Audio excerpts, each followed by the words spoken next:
আসসালামু আলাইকুম রহমতুল্লাহ। প্রিয় দর্শক, মির্জা আব্বাস ঢাকা ৮ আসন, বাংলাদেশের এমন কোনো মানুষ নাই যিনি ঢাকা ৮ আসনের খবর শোনেনি।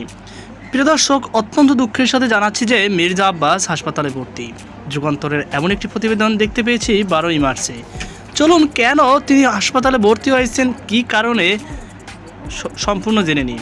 দেখতেই পাচ্ছেন বিএনপির স্থায়ী কমিটির সদস্য মির্জা আব্বাস।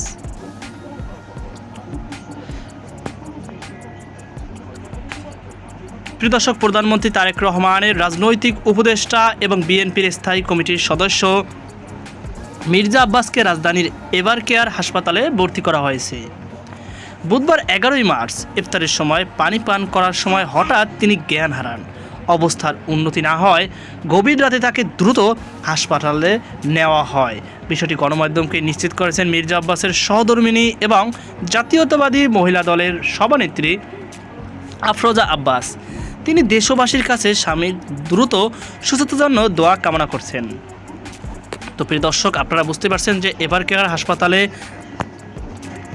জনাব মির্জা আব্বাসকে ভর্তি করানো হয়েছে। প্রিয় দর্শক, এই ছিল আমাদের সর্বশেষ আপডেট। সকল আল্লাহ হাফেজ।